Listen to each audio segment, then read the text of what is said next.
आज हम लोग आगे की पढ़ाई शुरू करेंगे। इससे पहले हम लोग देखे थे कि 1830 ईस्वी में जो जुलाई में फ्रांस की क्रांति हुई थी उसका हम लोग परिणाम भी देखे, है ना। सबसे महत्वपूर्ण परिणाम क्या था कि बारबन डायनेस्टी को हटा दिया गया, ओवरथ्रोन कर दिया गया था लिबरल नेशनलिस्ट के द्वारा। और दूसरा क्या था, लुई फिलिप के नेतृत्व में एक कॉन्स्टिट्यूशनल मोनार्च का स्थापना किया गया।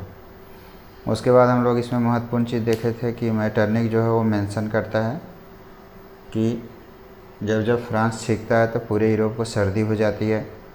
When France sneezes the rest of the Europe catches cold. हम ये भी बताए थे आपको कैसा उसने क्यों बोला, है ना। तो ये महत्वपूर्ण बन जाता है, 1 नंबर का क्वेश्चन पूछेगा। ये नहीं पूछेगा कि ऐसा क्यों बोला, लेकिन ये ज़रूर पूछेगा कि कौन बोला था, है ना। तो आगे की पढ़ाई शुरू करेंगे हम लोग।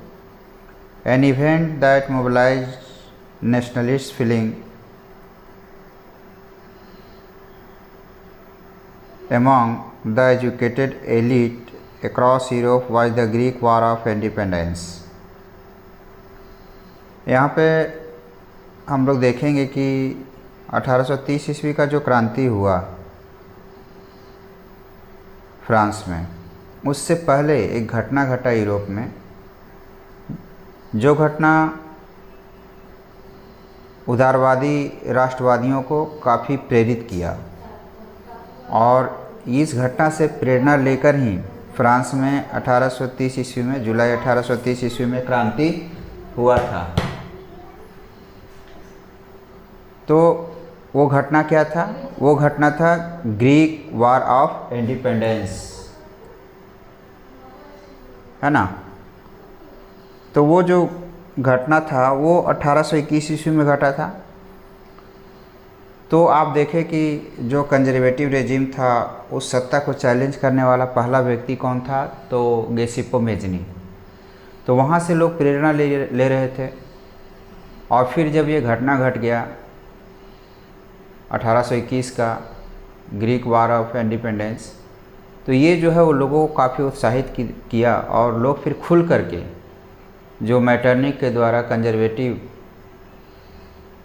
ऑर्डर को फ्रांस में या यूरोप में, फ्रांस में नहीं पूरे यूरोप में, यूरोपियन समाज में जो इस व्यवस्था लाया गया था रूढ़िवादी व्यवस्था को, उसका लोग खुल करके अपोज करने लगे थे।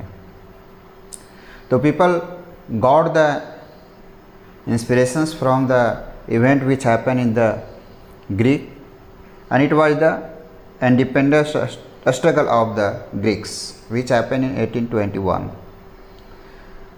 तो यहाँ पे आपके बुक में क्वेश्चन के लास्ट में आप देखिएगा तो वहाँ पे लिखा हुआ है कि write a short note on the independence war of Greek. तो यहाँ से क्वेश्चन का आंसर भी तैयार होगा। Greek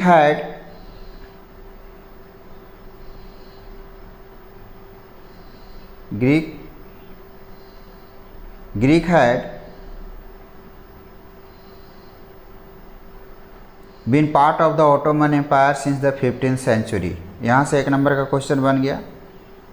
Greek was the part of the which empire? तो वहाँ पे आंसर क्या होगा? Ottoman empire. बोलता है कि 15th सेंचुरी से, 15वीं शताब्दी से ही ग्रीक जो है, ग्रीक अभी यूनान के नाम से जाना जाता है। कहीं पे ग्रीक लिखा हुआ है, कहीं पे ग्रीस लिखा हुआ है, दोनों एक ही है। तो Greece was the part of the Ottoman empire since the 15th century. ये जो है वो 15वीं शताब्दी से ही ऑटोमन एम्पायर, जो कि एक मुस्लिम एम्पायर था, उसका हिस्सा था। ऑटोमन एम्पायर जो है वो इस पर कब्जा जमाए हुए था। The growth of revolutionary nationalism in Europe was part of a struggle for independence amongst the Greeks which began in 1821। आप देख रहे थे गेसिप्पो मेज़नी के द्वारा क्रांतिकारियों को उत्साहित किया गया, कंजर्वेटिव रेजिम्स के खिलाफ आवाज़ उठाने का हौसला दिया गया, प्रोत्साहित किया गया। इसी से प्रेरित होकर के ग्रीक में जो है वो स्वतंत्रता संग्राम जो है, वार ऑफ इंडिपेंडेंस जो है वो शुरू हो गया। कब हुआ? 1821। तो यहाँ पे भी एक नंबर का क्वेश्चन बनेगा कि when was happen the Greek independence war, तो वहाँ पे लिखेंगे 1821, है ना। और यहाँ पे क्वेश्चन जो आपको बता रहे हैं लिखा हुआ वहाँ पे, right a short note on independence war of Greeks, तो उसका भी तैयारी कर रहे हैं और एक एक नंबर को भी लेकर के हम लोग चल रहे हैं। आगे क्या है, आगे बोलता है nationalist in Greece got support from the other Greeks living in exile. जो ग्रीक के राष्ट्रवादी लोग थे, अब यहाँ पे हम लोग देखेंगे कि उनको सपोर्ट कहाँ कहाँ से मिला इस युद्ध में, इस लड़ाई में। तो पहला जो सपोर्ट मिला उनको, वो उन्हीं के देश के लोगों के से मिला। ग्रीक ऐसा नहीं कि पहली बार लड़ाई लड़ रहा होगा ऑटोमन एम्पायर के खिलाफ, पहले भी लड़ाई लड़ रहा होगा पर सफल नहीं हुआ, तो उन लोगों को देश निकाला दे दिया गया। एग्जाइल मतलब होता है देश निकाला, जो पहले ग्रीक के थे लेकिन उन्हें देश निकाला दे दिया गया, वे अपने देश छोड़ करके दूसरे देशों में चले गए। तो जब ये वहाँ के ग्रीस के राष्ट्रवादी लोग इस लड़ाई को शुरू किए, तो वे ग्रीक के लोग जो पहले से देश निकाला दे दिया गया था, वो दूसरे देशों में बस गए थे जा कर के, उन्होंने इस लड़ाई का सपोर्ट किया। And also from many west Europeans who had sympathies for ancient Greek culture. दूसरा सपोर्ट उन्हें कहाँ से मिला? दूसरा सपोर्ट उन्हें मिला पूर्वी यूरोप से। वहाँ के लोग जो है वो प्राचीन यूनानी कल्चर से, ग्रीक का हिंदी नाम जो है वो यूनान है, यूनानी कल्चर से उन लोगों को बहुत ज़्यादा सहानुभूति था, इसलिए उन्होंने इसका सपोर्ट किया, है ना। तो कितने सपोर्टर हो गए अभी तक? दो। एक, those Greeks they are living in exile life, है ना, जो देश निकाला का जीवन जी रहे थे, they supported. Second, peoples of western Europes supported Greek war of independence. Why? They kept sympathy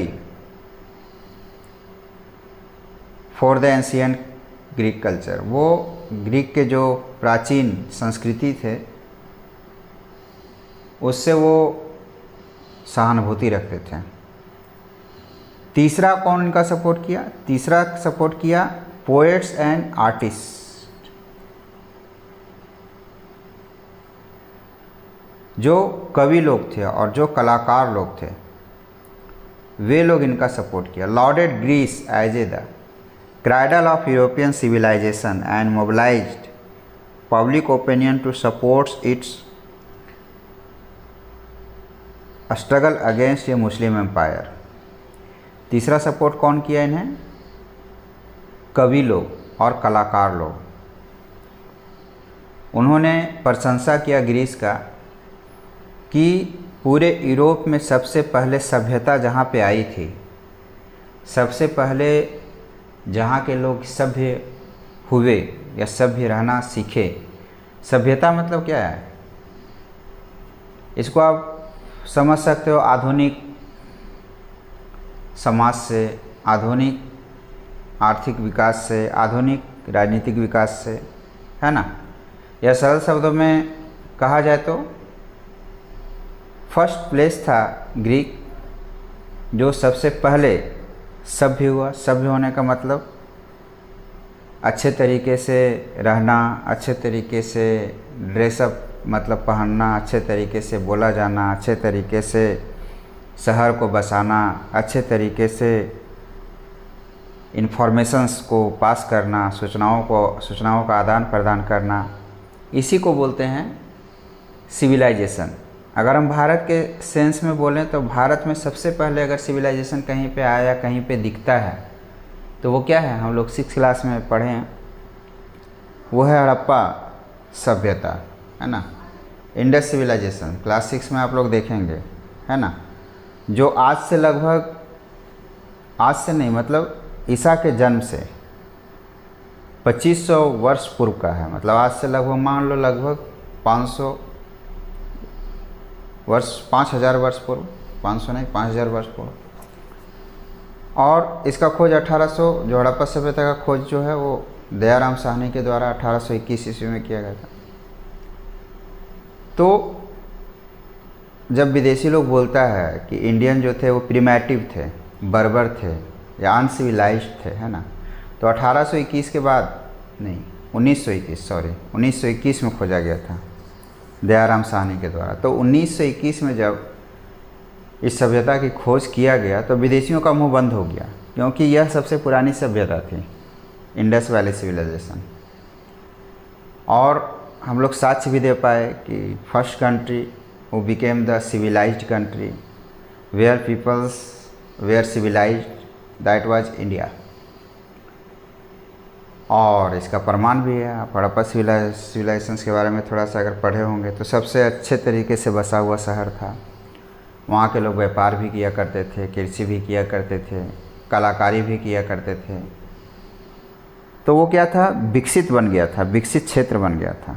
तो सबसे पहले वहाँ पे लोग लिखना, पढ़ना, रहना, व्यापार करना, कृषि करना, it was the sign of the civilisation. हम बोल सकते हैं कि the peoples of the Harappa civilisations was civilised. तो उसी तरीके से यूरोप में सबसे पहले जहाँ पे सभ्यता पहुँचा था वो देश था यूनान।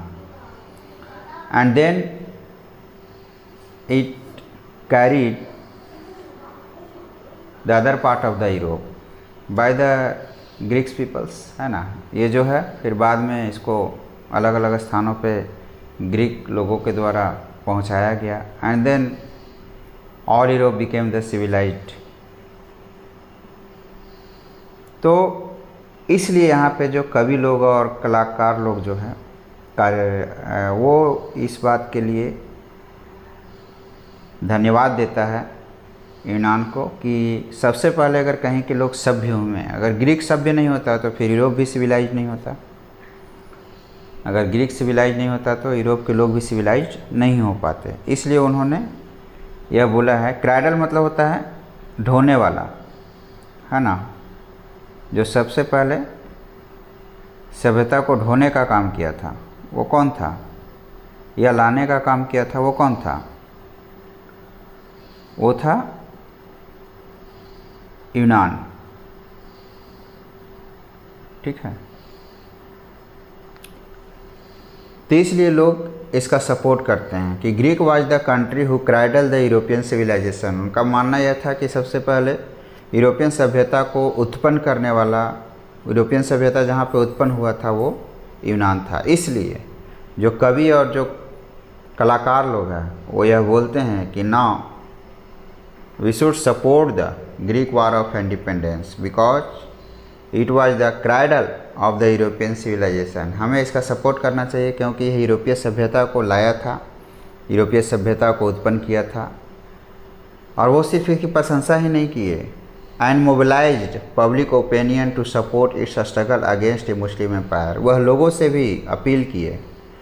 मोबिलाइज मतलब होता है गतिशील करना। वह लोगों से यह बोले कि हमें क्या करना चाहिए, हमें सपोर्ट करना चाहिए। किसका, ग्रीक वॉर ऑफ इंडिपेंडेंस का, जो किसके खिलाफ लड़ाई लड़ रहा था, एक मुस्लिम एम्पायर के खिलाफ। एक नंबर में पूछ सकता है कि Ottoman empire was the empire of which types, है ना, किस प्रकार का वो साम्राज्य था, तो मुस्लिम एम्पायर था। और यहाँ पे उदाहरण के लिए दिया हुआ है कि the English poet Lord Byron organise funds and later went to fight in the war. England का था ये, इसे यूनान से कोई लेना देना नहीं था, लेकिन कवि था। और आपको हम बता रहे हैं कि जो कवि थे वो यह बताए, क्योंकि कवि लोग इतिहास जानते हैं। वह बताया कि सबसे पहले यूरोप में सभ्य होने वाला देश जो था वो यूनान था। इसलिए वो क्या किए, लॉर्ड बायरन वो पैसा भी इकट्ठा किए इस युद्ध के लिए, और आगे चल कर के वो लड़ने भी गए इस युद्ध में। Very dead of the fever in 1824। वहाँ पे वो क्या हुआ कि बीमारी के कारण बीमार हो गए और मर गए 1824 ईस्वी में। तो एक नंबर पूछ सकता है कि when did Lord Byron dead, तो या डाई, तो 1824 वहाँ पे लिखेंगे। Finally the treaty of Constantinople of 1832 recognise Greece as a independent nation. और किस संधि के द्वारा? तो कॉन्स्टेंटिनोपल की संधि के द्वारा 1832 ईस्वी में ग्रीक को एक स्वतंत्र राष्ट्र मान लिया गया। तो ये ख़त्म होता है। अब इसको लिखेंगे कैसे? तो सीधा है, क्योंकि शॉर्ट नोट्स लिखना है, 3 नंबर में पूछेगा आपको, तो वहाँ पे लिखेंगे कि the Greek war of independence started in 1821, है ना।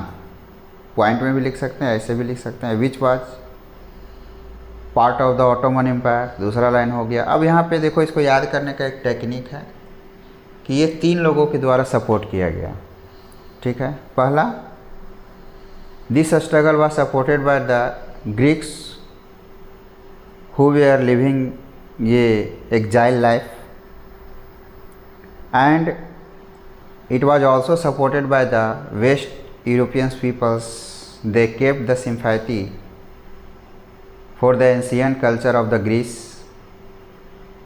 And third, poet and artisans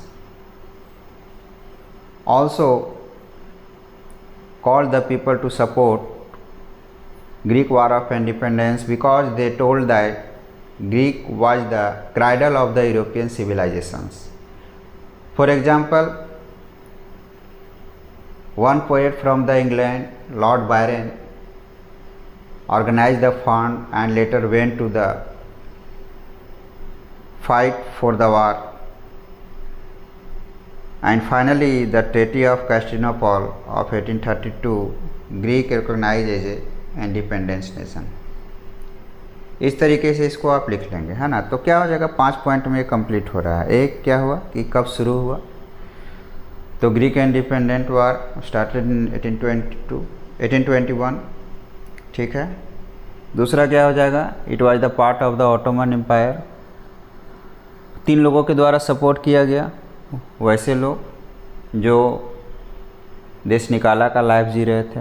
दूसरा, वेस्ट यूरोप के लोग इसका सपोर्ट किए क्योंकि वो सिंपैथी रखते थे, सहानुभूति रखते थे ग्रीक के कल्चर से। और जो कवि और आर्टिशियंस थे, they were also supported because they lauded Greece as the cradle of European civilization, and even they mobilized the peoples to support the Greek war, है ना। इससे पहले जो हम बोले हैं उसको आप लिख लीजिएगा। याद कैसे करना, इस पर हम बात कर रहे हैं, है ना। तो 5 पॉइंट में इसको डील भी कर सकते हैं।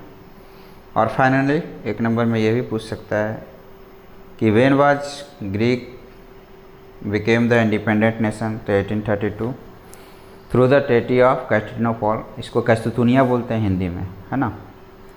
तो देखेंगे इसे और समझेंगे। टाइम इसलिए लगता है ताकि आपको क्वेश्चन याद कराया जाए, है ना। अगर आप समझ लेंगे तो क्वेश्चन याद हो जाएगा और काफ़ी लंबे समय तक आपको याद रहेगा।